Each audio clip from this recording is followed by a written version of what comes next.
Il faut une alimentation équilibrée, mais on ne sait pas tout ce que ça veut dire une alimentation équilibrée. Exact. Le petit déjeuner français, pain, beurre, confiture, croissant, il n'y a rien de pire. Il n'y a rien de pire. Le chocolat noir. Et je vois ma femme direct acheter une tablette de chocolat noir parce que Véronique a dit de manger chocolat noir et il avale le chocolat noir. La tryptophane, c'est pas un dinosaure, c'est bien une des protéines. Okay. Merci pour ces conseils, je pense que c'est hyper pratique et actionnable. Toujours. Ouais.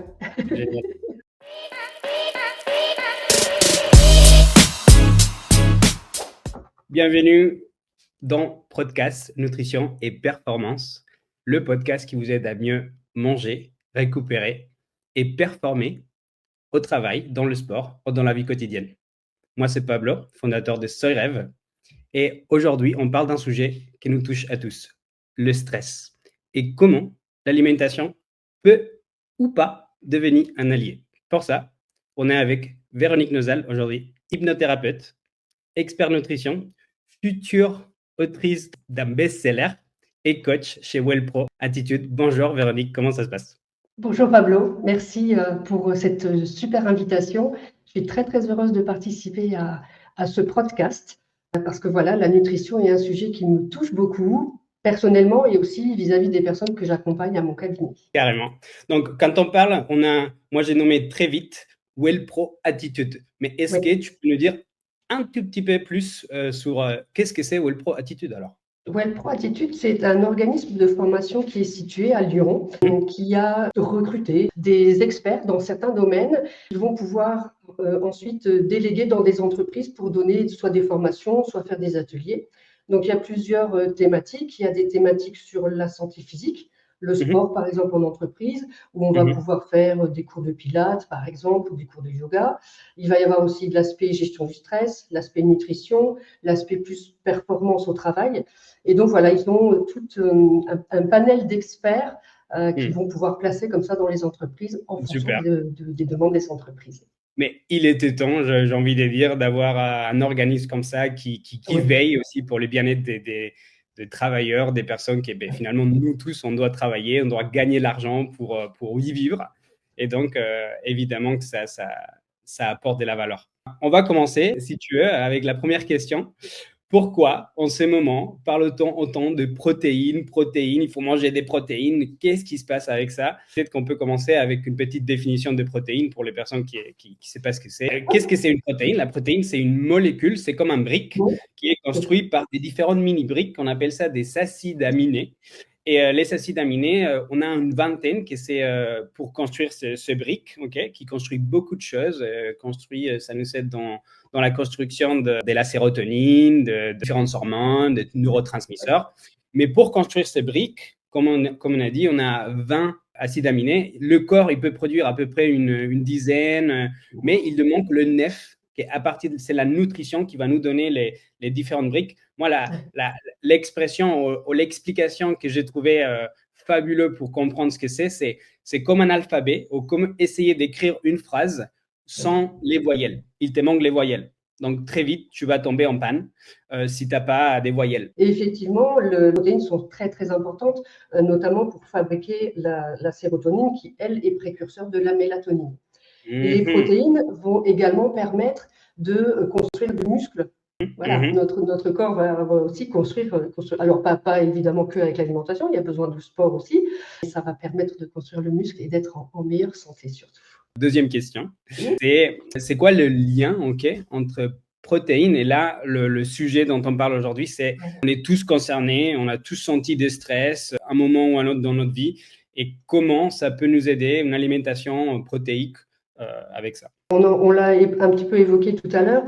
Dans les protéines, il y a ces acides aminés qui sont essentiels à la production de certaines hormones, notamment un acide aminé qui s'appelle le tryptophane, qui est vraiment, voilà, c'est lui qui va permettre de créer la sérotonine, qui est l'hormone du bonheur, et qui ensuite, cette sérotonine va permettre de créer la mélatonine, qui est l'hormone du sommeil. En fait, c'est en fonction de ce qu'on va mettre dans notre assiette, on va pouvoir être de meilleure humeur ou pas, avoir peut-être des meilleures capacités de concentration ou pas, et être en meilleure santé. Donc, la gestion du stress, elle passe aussi par notre alimentation, Il y a beaucoup de littérature en ce moment justement là-dessus. On va dire un cerveau bonheur.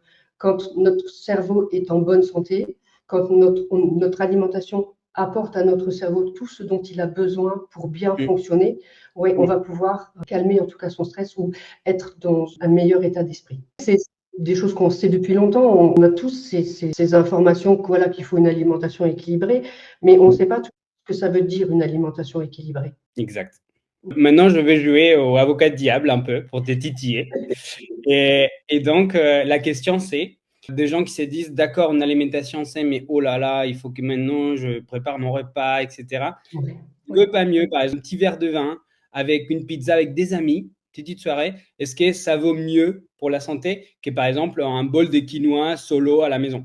Alors, il y a toujours l'équilibre à avoir dans sa vie. On Ça. part du principe, la loi de Pareto, 80-20. Merci. 80% de l'alimentation devrait être saine et équilibrée et 20% on garde le plaisir. Donc, une pizza avec un verre de vin, avec une bière, avec des amis, oui, 20% du temps. Pas Exact. tout le temps. Voilà, c'est le pas tout le temps qui est important. Ouais. C'est dans Et la le dose. plaisir est essentiel. Ouais, ouais, le plaisir est essentiel. Je reçois beaucoup de personnes au cabinet qui veulent mincir, parce que je suis aussi hypnonutritionniste. Je leur dis toujours, en fait, ces personnes arrivent toujours avec cette idée en tête que ça va être de la restriction. Oui. Et pas du tout. Pas du tout, parce que si on fait de la restriction, on ne va pas tenir sur le long terme. Donc, on établit ce 80-20, 80% voilà, de l'alimentation est équilibrée, saine, etc.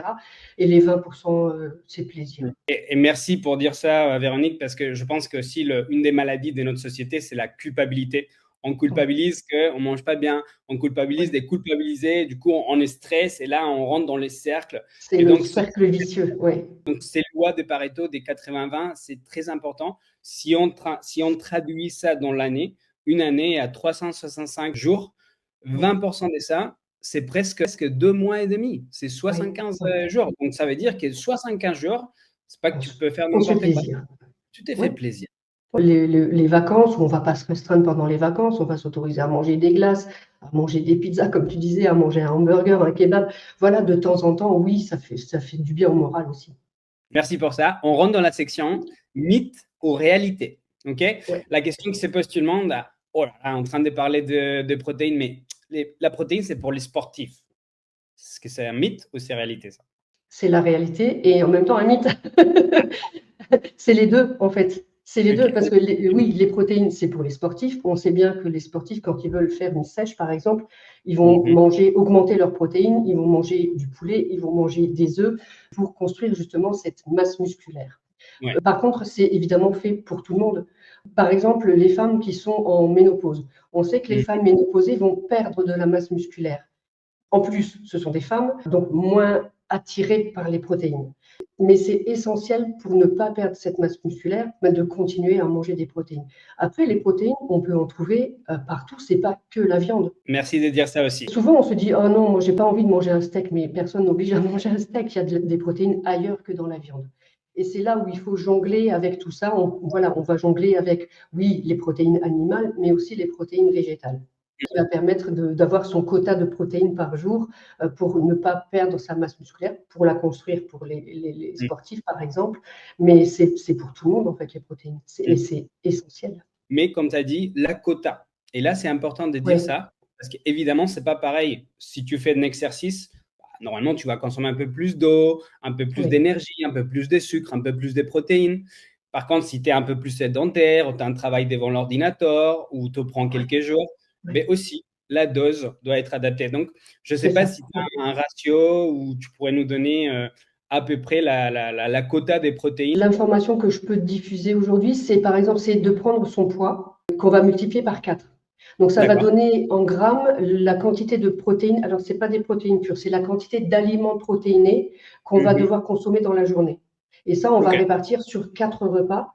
Donc le parfait. petit déjeuner, le repas de midi, un goûter, une collation et le repas du soir. Et donc C'est voilà, ça. on va privilégier par contre les protéines plutôt le matin au petit déjeuner et le repas de midi. Parce que c'est ça OK. qui va permettre aussi d'avoir la satiété. Les protéines sont denses et vont rassasier. Parfait Donc pour les voilà, on conseils. prend son poids, on multiplie par 4. OK, c'est parfait ça. Super, super calcul. Maintenant, question suivante, on va dire, quels sont les signes? Parce que nos corps nous parlent. Il faut Oui, l'écouter, mais il nous parle. Donc, quels signes de manque de protéines dans la journée ou dans la semaine? On peut avoir déjà être de mauvaise humeur, par exemple. Mhm. Parce qu'on a dit tout à l'heure que dans les protéines, il y a cet acide aminé, le tryptophane, qui va permettre de créer la sérotonine. Donc, mauvaise humeur, des difficultés à se concentrer au travail, de la fatigue. On va ressentir aussi des problèmes pour s'endormir ou des réveils nocturnes. Donc, le sommeil aussi est très, très important. Ça, c'est quelques exemples quand on va manquer de protéines. On peut avoir aussi, ça peut aller plus loin. Je parlais des femmes ménopausées tout à l'heure, mais il y a de la fonte musculaire aussi. Oui. Donc, ça, Ok. c'est un signe aussi. Ouais. Il y a vraiment plein de petits signes. La tryptophane, c'est pas un dinosaure, c'est bien une des protéines qui nous aide à Ouais. gérer, à bien gérer notre vie. Et ça se trouve dans la protéine qu'on mange. Et donc, si on passe à la question suivante, c'est le quand, d'accord? Il faut le faire, mais c'est une question de est-ce que je le fais avant manger? Est-ce que je le fais le soir? Est-ce que je le fais le matin? Quand? Selon moi et ce que j'ai appris, c'est le matin au petit déjeuner. Alors, le petit déjeuner français, pain, beurre, confiture, croissant, il n'y a rien de pire. Il n'y a rien de pire. C'est que du sucre, c'est du gras. Donc, vraiment, c'est quelque chose à éviter. Donc, c'est le matin, on va commencer son petit déjeuner avec quelque chose de, voilà, de protéiné. Ça peut être des œufs, ça peut être du jambon, ça peut être du fromage. Ça peut être du skyr avec des graines dedans aussi, parce qu'il y a des protéines aussi dans les fruits à coque, par exemple. Ça va être surtout de commencer déjà le matin avec un bon petit déjeuner protéiné. Ça va caler la personne. Ouais. Oui. Et donc, du coup, il va pas y avoir de coup de barre vers 10h30, 11h où on a juste envie de manger n'importe quoi. Et on va pouvoir tenir vraiment longtemps, presque même 4 heures, des fois plus que 4 heures, avec un bon petit déjeuner bien dense. Ça, c'est la base, en fait. Petit déjeuner salé et ouais, protéiné. Et qu'est-ce qu'on dit aux personnes? Parce que je ne sais pas si tu as croisé ce genre de personnes, mais dans ma vie, il y a beaucoup de personnes qui disent ah non, je me réveille, j'ai pas le temps, je prends un café et j'y vais. Ouais. Qu'est-ce qu'on peut leur dire à ces personnes? D'accord, c'est dans leurs habitudes. Je ne pense pas que les gens vont changer leurs habitudes. Qu'est-ce qu'ils peuvent faire après son café quand ils sont le faim? À ce moment-là, ils pourraient prendre justement un snack protéiné. Alors, ça peut, alors, moi, je préfère plutôt salé que sucré, hein, parce que le sucre appelle le sucre. Donc, plutôt une barre protéinée, c'est bof, hein, même s'il peut y avoir des avantages aussi à certains moments de la journée, mais en tout cas pas le matin. Un snack protéiné, oui, il y a des personnes qui peuvent très bien prendre un sandwich voilà, dans leur voiture et manger sur le trajet. Mais en tout cas, selon moi, le petit déjeuner est vraiment le repas le plus important de la journée.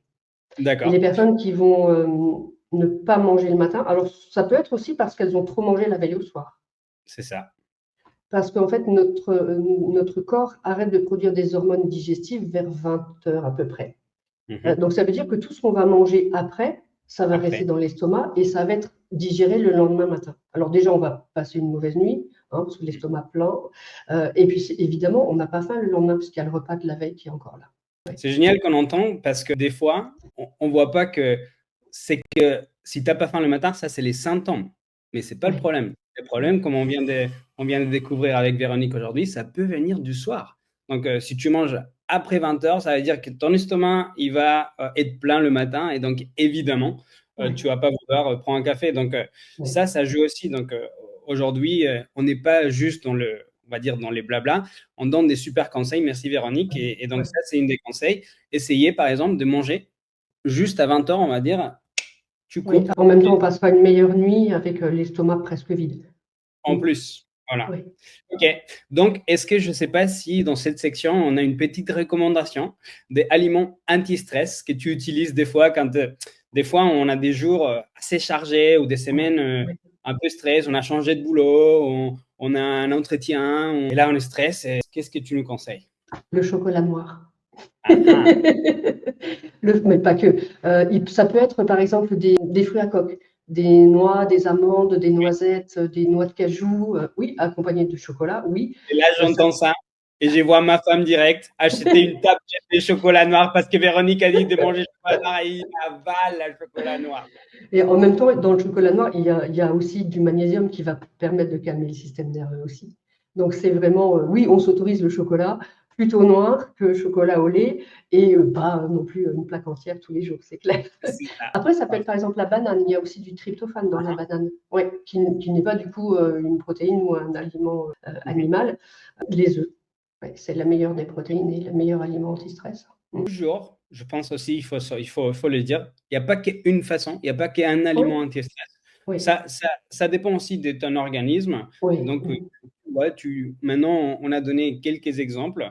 Moi, je dirais les personnes qui écoutent, bah, essaye l'un ou l'autre et tu vas oui, voir, écoute ton corps, écoute les c'est signaux. ça. Et si tu le sens qui t'a fonctionne, bah, continue. Évidemment, comme tu as dit tout à l'heure, c'est toujours la dose, la quantité que tu consommes. Si tu, Oui, si tu oui, consommes oui, bien. c'est ça, c'est ça.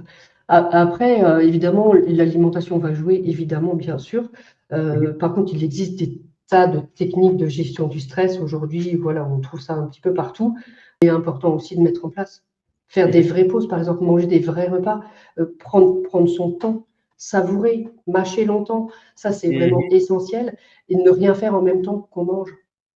Souvent, voilà, on voit les gens qui mangent un sandwich devant leur ordinateur à toute vitesse, qui ne prennent pas le temps non plus. Évidemment, ça va entretenir le stress. Maintenant, si on passe, une des dernières questions, c'est comment choisir? Parce que les Oui, personnes disent, on a parlé des snacks protéinés, et là, de oui. suite, tu parles à barres protéinées. Barres protéinées, oui, oui, On sait que des oui, fois, les barres, bah, il y a des différentes qualités, ajouté, sans sucre ajouté, avec oui, plein de cochonneries dedans. Donc, oui, comment oui. faire le tri? Comment choisir le bon snack? Lire les étiquettes. Merci. Mais c'est essentiel, en fait, lire les étiquettes. S'il y a un nombre incalculable d'ingrédients, c'est quelque chose d'industriel et c'est à éliminer direct. C'est ça. Quand il y a Euh, très peu d'ingrédients, 2, 3, 4 ingrédients, c'est quelque chose de bien. Quand il n'y a pas de conservateur, quand il n'y a pas de produits chimiques dedans, qu'il n'y a pas de colorant, etc., ça, oui, ça va être un bon snack. Ça vaut le coup. C'est vrai que sur le marché aujourd'hui, il y a beaucoup de barres protéinées. Maintenant, il y a les skirs, les yaourts protéinés, etc. Mais c'est toujours regarder les ingrédients en priorité. Je pense que j'adore parler avec quelqu'un qui connaît bien parce que c'est des conseils qu'on peut vraiment mettre en place direct. Bah, tu Oui, tournes, il y a oui, les ingrédients dans tous les paquets. Si tu oui. vois plus des 7, 8, bah, là, tu sais On peut reposer. Voilà, on ça, repose. ça peut être Mm. beaucoup plus industriel, beaucoup plus transformé. De toute Donc, façon, tous les produits industriels, quelque part, sont responsables de cette explosion de l'obésité, hein. Alors oui, il y a la sédentarité aussi, mais aussi ce qu'on mange. Voilà, ben, les femmes travaillent de plus en plus, elles travaillent, rentrent tard, il y a les enfants à s'occuper, etc. Donc on a moins de temps pour cuisiner.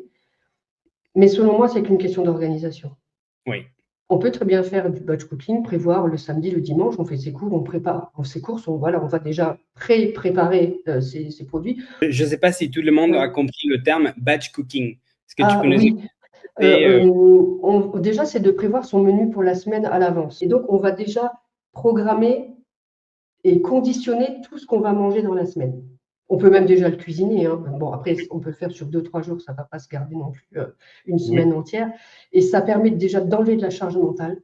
On sait déjà ce qu'on va faire la semaine d'après. Ça évite les grignotages. Ça Mhm. évite de se retrouver devant le frigo et de dire oh, qu'est-ce que je vais faire ce soir. Et on Ouais. sait déjà. Donc, si on revient au sujet Ouais.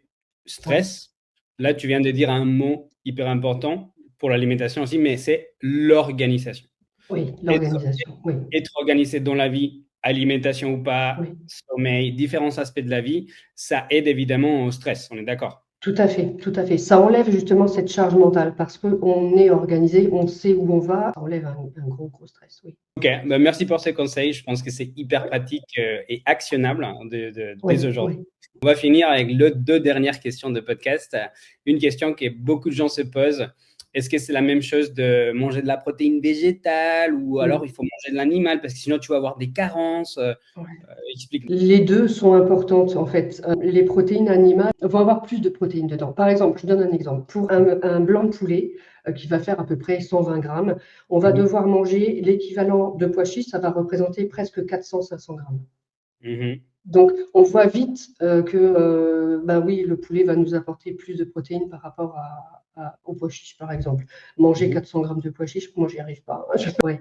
Par contre, ce qu'on peut faire pour les personnes qui sont moins attirés par la viande ou qui sont moins attirés par la viande, ça va être de combiner très bien, par exemple, faire un peu de protéines animales et compléter avec des protéines végétales. Maintenant, pour les personnes qui sont végétariennes, il va falloir compenser. Parce que souvent, il y a des carences aussi. Ok, donc pour moi, ce que je retiens, c'est que les deux, après les études que j'ai lues, c'est que le corps, une fois que la protéine est complète, comme on a dit, les 9 acides aminés, le corps, il ne comprend pas si ça vient d'une source animale ou végétale. Donc, il va l'assimiler pareil. Mais par contre, il faut que ça soit complet. Et donc, on va finir par le conseil du jour. On va appeler ça le pack protéiné ou les packs santé. Quel conseil on pourrait finir ce podcast pour notre audience? Ce que je conseille évidemment en ce moment, depuis que je te connais, pour toutes les personnes que je reçois au cabinet, d'augmenter leurs protéines intelligemment.